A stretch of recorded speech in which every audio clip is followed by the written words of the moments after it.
இயேசுவே உமக்கு நன்றி நன்றி. இந்த காலை வேளையிலே அவருக்கு முன்பாக, அவருக்கு நேராக, அவரை தேடி வந்திருக்கிற நம் ஒவ்வொருவரையும் அவர் பார்த்து கொண்டிருக்கிறார். Thank you Jesus, thank you Holy Spirit. இந்த கடைசி நாட்கள், இப்போ நம்ம இந்த வருஷத்தினுடைய கடைசி மாதத்தில் நிற்கிறோம். ஆண்டவர் ஒரு புதிய மாதத்தை நமக்கு காணும்படி அவர் உதவி செய்திருக்கிறார். இந்த புதிய மாதம் அவருடைய ஈவு, அவருடைய பெரிய கிருபை, அவருடைய பெரிய தயவு. நாம் அதற்கு நன்றி உள்ளவர்களாக இருக்க வேண்டும். முடிஞ்ச அளவுக்கு இந்த மாதம் முழுவதுமாக ஒவ்வொரு நாளும், ஆண்டவரே நீர் இந்த வருஷத்தை எனக்கு கொடுத்தீரே, அதற்காக நன்றி. இந்த வருஷத்திலே நீர் எனக்கு செய்த நன்மைகள் ஒவ்வொன்றிற்கும் நன்றி என்று சொல்லி அவைகளை நினைத்து உள்ளத்தின் ஆழத்திலிருந்து அவருக்கு நன்றி சொல்ல முயற்சி செய்யுங்கள். இந்த மாதம் நன்றி அறிதலின் மாதமாக இருக்கட்டும். இன்னும் நெக்ஸ்ட் மந்த்து நம்ம புது வருஷத்துக்குள்ளே போகிறதுனால அந்த புதிய நன்மைகளுக்கு, புதிய ஆசீர்வாதங்களுக்கு நம்மளுடைய இருதயம் ஸ்திரப்படட்டும், பலப்படட்டும். வேதம் சொல்லுகிறது, நாட்களை விசேஷித்து கொள்ளுகிறவன் அதை கர்த்தருக்கென்று விசேஷித்து கொள்ளுகிறான். நம்ம எல்லாம் என்ன யோசிக்கிறோம் அப்படின்னா, we are born for the day அப்படின்னு யோசிக்கிறோம்.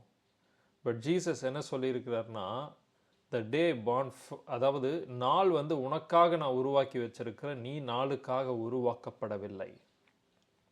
புரியுதுங்களா? நல்லா புரிந்து கொள்ளுங்க. நமக்காக தான் ஆண்டவர் காலங்களை உருவாக்கி இருக்கிறார். நமக்காக தான் தேவன் நேரங்களை உருவாக்கி இருக்கிறார். நமக்காக தான் சகலமும் உருவாக்கப்பட்டிருக்கிறது. ஆனால் நம்ம என்ன யோசிக்கிறோம் அப்படின்னா, இந்த காலத்துக்கு ஏற்ற மாதிரி நம்ம வாழணும், இந்த நேரத்துக்கு ஏற்ற மாதிரி நான் மாறணும், இந்த சூழ்நிலைக்கு ஏற்ற மாதிரி நான் இருக்கணும், இந்த மனுஷர்களுக்கு ஏற்ற மாதிரி நான் வாழணும், என் குடும்பத்துக்கு ஏற்ற மாதிரி நான் இருக்கணும் அப்படின்னு நம்ம யோசிச்சு என்ன பண்ணுறோம், நிறைய சூழ்நிலைகளிலே நாம் என்ன பண்ணுறோம் அப்படின்னா, நம்மளை அந்த காரியத்துக்கு ஏற்ற மாதிரி மாற்றிக்கிறதுக்கு முயற்சி செஞ்சு மாற்றி கொள்ளுகிறோம்.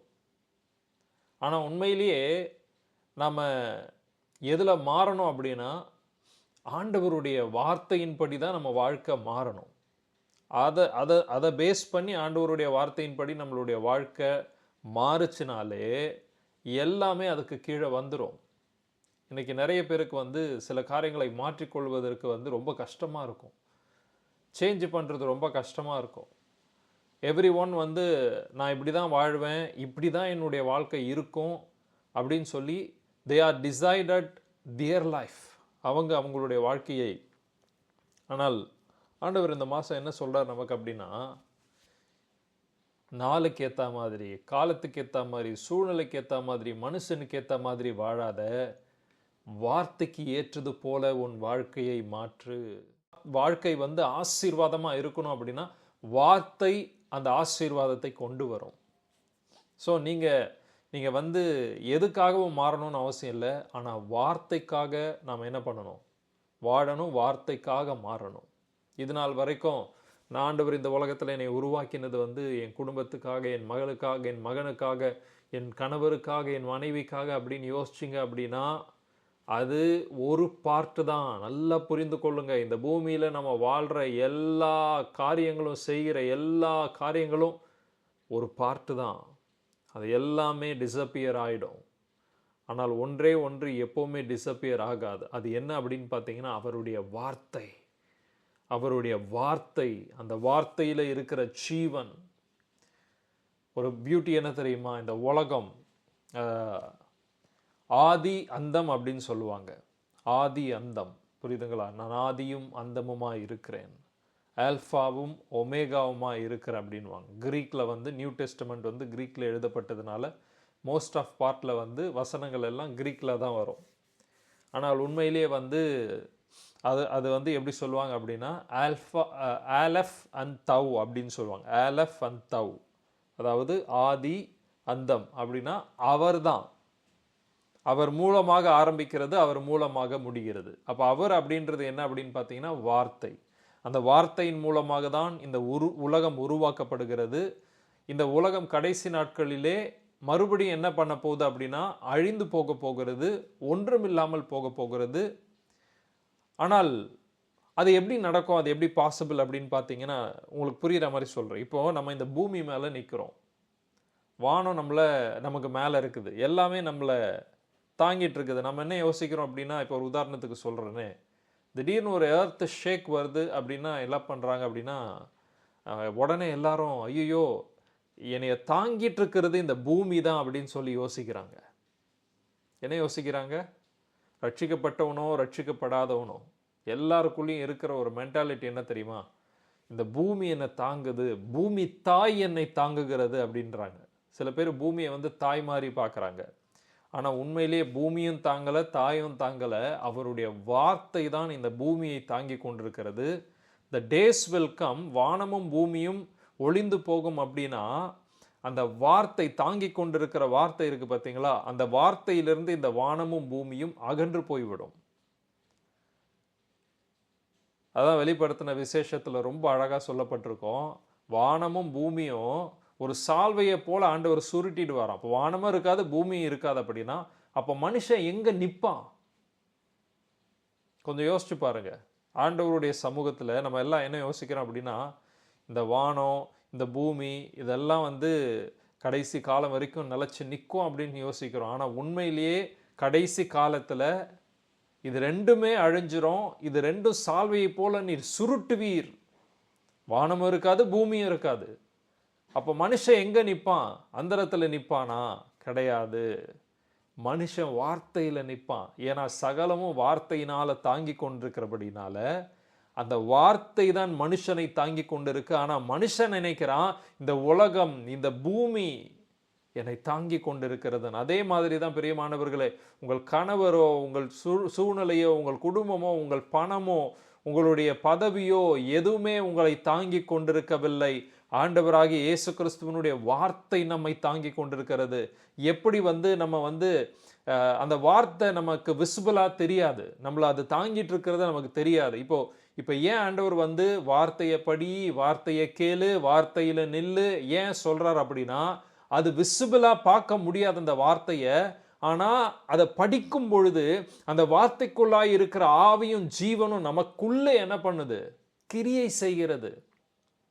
அது எப்படி கிரியை செய்யணும்னா, ஆவியின் பிரகாரம் தான் அந்த வார்த்தை கிரியை செய்யும். ஏன்னா அந்த வார்த்தை ஆவியாய் இருக்கிறது, ஆவியாய் இருக்கிறது. ஸோ இந்த புதிய மாதத்தில் ஆண்டவர் புதிய காரியங்களை நமக்காக வைத்திருக்கிறார், புதிய ஆசீர்வாதங்களை வைத்திருக்கிறார். அதை சுதந்திரித்துக் கொள்வது என்பது நம்மளுடைய எந்த எஃபர்ட்னாலையும் அது நடக்காது. ஆனால் வார்த்தை நமக்கு அனைத்தையும் பெற்றுத்தரும். அவருடைய வார்த்தையிலே தியானமாக இருங்கள். வேதம் சொல்கிறது, இரவும் பகலும் அவருடைய வேதத்தில் தியானமாக இருக்கிற மனுஷன் பாக்கியவான், அவன் செய்வது எல்லாம் வாய்க்கும்.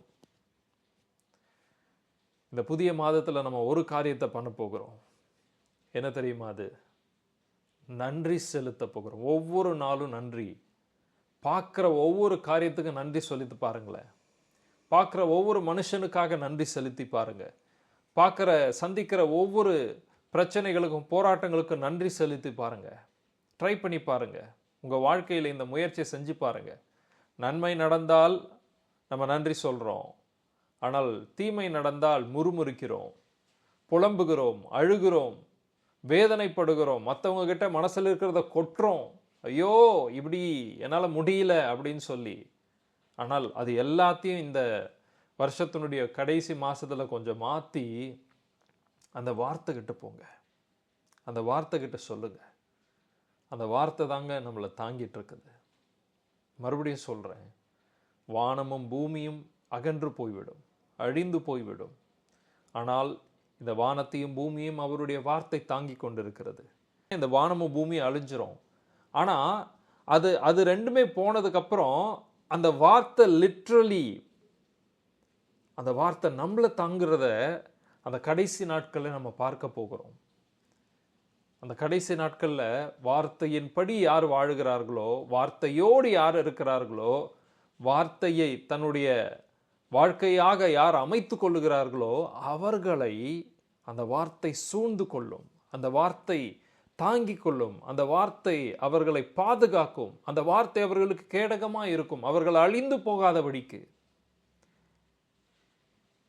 நித்தியமாய் தேவனோடு வாழ்வதற்கான கிருபையை அவருடைய வார்த்தை நமக்கு நல்குகிறதா இருக்கிறது. Thank you Lord. இந்த காலை வேளையில் உள்ளத்தின் ஆழத்திலிருந்து எல்லாரும் கொஞ்ச நேரம் நன்றி செலுத்துவோமா? நன்றி செலுத்துவோம். இந்த புதிய மாதத்துல நன்றியோடு நம்ம கர்த்தரை துதிப்போம். நன்றியோடு அவரை உயர்த்துவோம். நன்றி நன்றி நன்றி நன்றி நன்றி அப்பா. அவர்கிட்ட நினைச்சு பார்த்து நன்றி சொல்லுங்க. எனக்கு இந்த மாசத்துல ஆண்டவரே, இந்த வருஷத்துல நீங்க நிறைய நன்மையை, இந்த 11 மாதங்களும் நீர் நிறைய நன்மைகளை செஞ்சுங்க ஆண்டவரே, அதற்காக நன்றி. என்னுடைய வாழ்க்கையில நான் பெற்றுக்கொண்ட எல்லா நன்மைகளுக்காக நன்றி. நான் இழந்த, பெற்றுக்கொள்ள தவறின, என் அறியாமை நிமித்தம் நான் இழந்த எல்லா நன்மைகளை இந்த மாதத்தில் பெற்றுக்கொள்ள போகிறேன். நீர் அதை செய்ய போகிறீர் என்று சொல்லி அவருக்கு நன்றி செலுத்துவோம். நன்றி செலுத்துவோம். நன்றி செலுத்துவோம். நன்றி செலுத்துவோம். நன்றி ராஜா, நன்றி ராஜா, நன்றி ராஜா, நன்றி ராஜா. ஆண்டவரே, இந்த புதிய மாதத்திற்காக நன்றி, புதிய நாளுக்காக நன்றி, புதிய காரியங்களுக்காக நன்றி ஆண்டவரே. ஆமென், ஆமென், ஆமென். நன்றி செலுத்துகிறோம், நன்றி செலுத்துகிறோம், நன்றி செலுத்துகிறோம், நன்றி செலுத்துகிறோம். இயேசுவே, உமக்கு நன்றி. எங்களை பாதுகாத்ததற்காக நன்றி, எங்களை ஆசீர்வதித்ததற்காக நன்றி, எங்களை வழி நடத்தினதற்காக நன்றி, எங்களை நிரப்பினதற்காக நன்றி, எங்களோடு கூட நீ இருந்ததற்காக நன்றி, நன்றி, நன்றி, நன்றி, நன்றி, நன்றி, நன்றி. Thank you Lord, thank you Lord, thank you Lord.